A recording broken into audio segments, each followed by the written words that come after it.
Hello students. So in the last lecture we have seen this example, and so let's move on to the declaration and the DTD body and each and every parts of that program what we have done. So begin the XML declaration with the following statement, that is XML version, encoding and standalone. And for in case of internal DTD we have to write this standalone as yes. The next one is DTD. Immediately after the XML header, the DTD follows, which is commonly referred to as doc type. So this is the statement of doc type, and we have to write the doc type declaration has an exclamation mark, and it starts with like this: the tag exclamation mark doc type and the address. Address में क्या होता है, जो भी address we are going to write about the DTD which is being either it is being stored in our system, और second में क्या हो सकता है कि ये हम इंटरनेट पे किसी भी URL के थ्रू ला सकते हैं. नेक्स्ट है DTD बॉडी. बॉडी में क्या क्या डिफाइन होता है? So the document type declaration is followed by the body of the DTD where you declare elements, attributes, entities and notations. So these are the things which we declare in the body, such like this: element, address, and the things, the names which are, this is the root element, the address is the root, and inside that root what we are going to write, the name, company and phone number. So यहाँ पे एक root address का बन गया, and inside that address three things: name, company and phone number. ये तीन चीज़ उसका सब पार्ट्स हो गया. So this is the declaration type, and several elements are declared here that make up the vocabulary of the name, that is the document element PC data, and it defines the element name to the type, and PC data means parsable text data. Parsable text data, that means the data which can be passed within a XML document.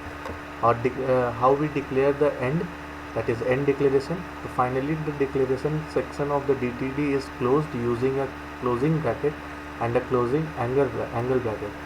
ऐसे करके हम लोग close करते हैं, and this efficiently ends the definition, and thereafter the XML document follows immediately. So there are certain rules that is being used in DTD. So the document type declaration must appear at the start of the document, preceded only by the XML header, and it is not permitted anywhere else within the document. So we have seen this. The second one is similar to the doc type declaration, the elements declaration must start with the exclamation mark, with this mark. The name in the document type declaration must match the element type of the root element. So it must match with the element type of the root element. And that's all for this internal DTD. Let's move on to the second type of DTD, that is the external DTD. So as the name suggests, it is being used with some URLs outside the system, and in external DTD elements are declared outside the XML file.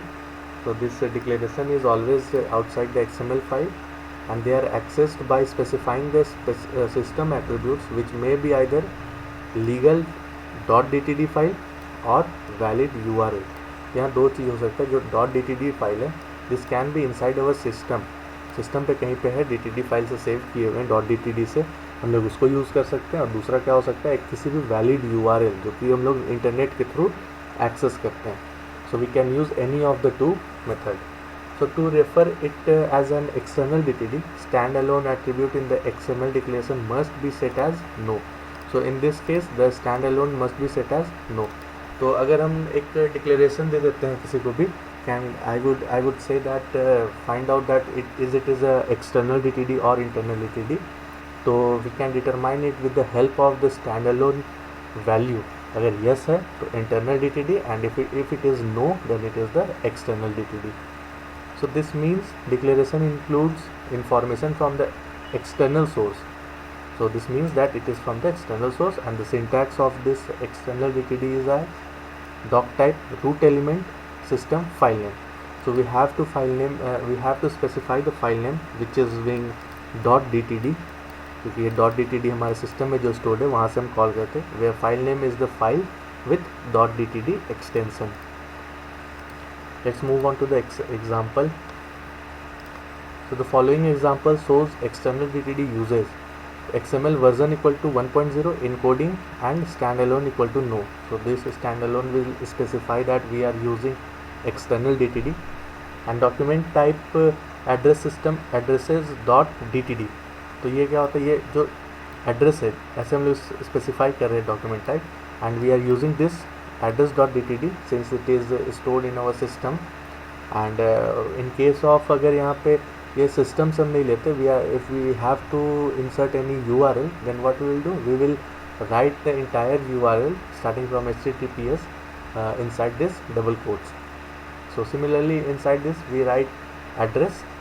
अब address के अंदर हम क्या करते हैं, name, company, phone. We write the three: name, company and phone, and the content of DTD file address.dtd is shown as. तो ये अब कैसा दिखेगा, it will be reflected like element address. जैसे let me show you that in case of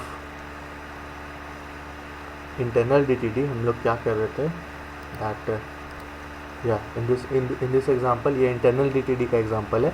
इस case में हम लोग क्या कर रहे थे, यहाँ XML के अंदर ये डिक्लेरेशन कर रहे थे. ये जो येलो बॉक्स है, ये स्टेटमेंट हम लोग क्या कर रहे थे, XML के अंदर डिक्लेयर कर रहे थे. बट यहाँ पे हम लोग देख सकते हैं कि in case of this external DTD what we are doing, यहाँ पे हम यहाँ बाहर में address.dtd से स्टोर कर रहे हैं और इसको हम यहाँ पे इंटरनली कॉल कर रहे हैं. We are not specifying inside this XML tag. External में XML टैग के अंदर हम लोग DTD को डिफाइन नहीं कर रहे हैं, we are only calling it from the external source. ठीक है.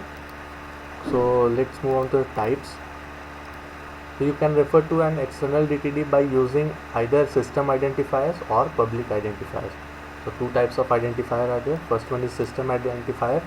So a system identifier enables you to specify the location of an external file containing DTD declaration, and the syntax is doc type name system. We have to write here system, and address.dtd. This is the DTD name with proper it's a DTD file, and as you can see, it contains keyword system and a URI reference pointing to the location of the document.